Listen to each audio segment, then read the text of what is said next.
മത്സരത്തിൽ പങ്കെടുത്ത് അറിവുകൾ നേടി സമ്മാനം വാങ്ങി പോകുമ്പോൾ നിങ്ങളുടെ ഹൃദയം ഒന്നുകൂടി മനസ്സൊന്നുകൂടി വിസ്തൃതമാക്കേണ്ടത് എങ്ങനെയെന്നറിയാവോ?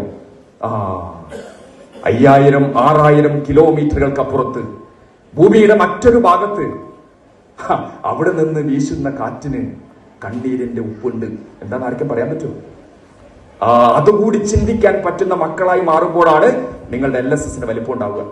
അതുകൂടി ചിന്തിക്കാൻ പറ്റുന്ന ഭൂമിയുടെ മറ്റൊരു ഭാഗത്ത് നിങ്ങളെ പ്രായമുള്ള മക്കൾ, കേട്ടോ, നിങ്ങളുടെ പ്രായമുള്ള മക്കൾ, LKG-ക്കാരി, UKG-ക്കാരി, UP-ക്കാരൻ, ഹൈസ്കൂൾക്കാരൻ എവിടെയുള്ളതെന്നറിയോ? കാല് മുറിഞ്ഞുപോയി, കൈ അറ്റുപോയി, ഉമ്മയും ബാപ്പയും കാണുന്നില്ല, അച്ഛനും അമ്മയും ഇല്ല. ഏതോ ആശുപത്രി വരാന്തയുടെ ഉണങ്ങിയ ആ സ്ഥലത്ത് കട്ടില് പോലുമില്ല, വേദന കടിച്ചമർത്തിക്കൊണ്ട് അരണ്ട മുഖവുമായിട്ട് ഭക്ഷണം പോലും കഴിക്കാതെ നിങ്ങളെ പ്രായമുള്ള മക്കൾ ചോറ്റുപാത്രമില്ലാതെ, ഉടുപ്പില്ലാതെ, അച്ഛനില്ലാതെ, അമ്മയില്ലാതെ ആകാശത്തിലൂടെ പറന്നു പോകുന്ന യുദ്ധവിമാനങ്ങളുടെ ഇരമ്പലിൽ കണ്ണിൽ ദൈന്യത മാത്രമുള്ള കവിളൊട്ടിയ പ്രിയപ്പെട്ട മക്കളുണ്ട് ഗാസയുടെ അതിർത്തിയിൽ.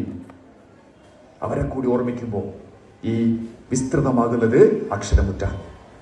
അവരോട് ഐക്യദാർഢ്യം പ്രഖ്യാപിക്കുമ്പോൾ നിങ്ങൾ എഴുതുന്ന ഓരോ ഉത്തരവും അത് ഗാസ മാത്രമല്ല കേട്ടോ, അത് ഉക്രൈൻ ആവട്ടെ, അത് ഇറാനിലെ കഴിഞ്ഞ യുദ്ധം നടന്ന സ്ഥലമാവട്ടെ, നമ്മുടെ ഭാരതത്തിന്റെ അതിർത്തിയിൽ 1, 2, 3 ദിവസം ചില സംഘർഷങ്ങൾ ഉണ്ടായിരുന്നു, അവിടെയും മരിച്ചു വീണിട്ടുണ്ട് പാവപ്പെട്ടവർ, കുട്ടികൾ.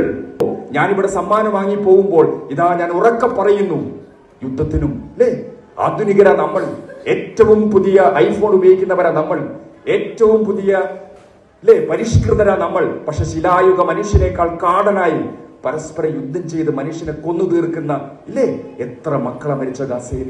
അവരുടെ ദുഃഖം ഈ പൊയിൽക്കാവിന്റെ ഉയരത്തിൽ നിന്ന് നിങ്ങൾക്ക് ഓർക്കാൻ കഴിയുന്നുണ്ടെങ്കിൽ നിങ്ങൾ മാനവികരായി, നിങ്ങൾ മനുഷ്യരായി. ഇല്ലെങ്കിൽ നിങ്ങൾ നേടുന്ന ഏത് അറിവും, നിങ്ങൾ നേടുന്ന ഏത് സർട്ടിഫിക്കറ്റും, നിങ്ങൾ നേടുന്ന ഏത് പദവിയും ഞാൻ കൃത്യമായി പറയും, അതൊരു അലങ്കാരം മാത്രമേ ആവുന്നുള്ളൂ. നിങ്ങൾ ഹൃദയത്തോട് ചേർത്ത് വെക്കാനാവൂല്ലേ?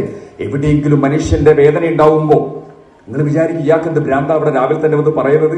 ഇത് ഏതോ സ്ഥലത്ത് നടക്കുന്ന കുട്ടികളല്ലേ മരിക്കുന്നത്? കേട്ടോ, നിങ്ങള് പ്രസവിച്ചത് ഇന്ത്യയായി, പ്രസവിച്ചത് ഇംഗ്ലണ്ടായി, പ്രസവിച്ചത് ആഫ്രിക്കൻ വൻകരയായി. അതിലെന്തുണ്ട്? ആർക്കാൻ ഉടമയോരാത്ത ഭൂപടത്തിങ്കൽ പാഴ്വരയ്ക്ക് അർത്ഥമുണ്ടോ? കേട്ടോ, നിങ്ങൾ വിചാരിക്കും ഇന്ത്യക്കാരനല്ലേ, ഇംഗ്ലണ്ടുകാരനല്ലേ, ഗാസക്കാരനല്ലേ, യുക്രൈൻകാരനല്ലേ? അല്ല, ഇതൊക്കെ നമ്മൾ ഭൂപടത്തിന്റെ മുകളിൽ വരച്ചു വെച്ചിരിക്കുന്ന ചില അടയാളപ്പെടുത്തൽ മാത്രം. എവിടെ മനുഷ്യന് വേദനിക്കുന്നുണ്ടോ അത് നിങ്ങളുടെ കൂടി വേദനയാവുന്ന നിമിഷത്തിലേക്ക്, ചിന്തയിലേക്ക് മാറുമ്പോൾ നിങ്ങളുടെ അറിവ് തിരിച്ചറിവുമാവും എന്ന് മാത്രം പറഞ്ഞുകൊണ്ട്, സമയത്തെ മാനിച്ചുകൊണ്ട് ഞാനിവിടെ നിർത്തുന്നു.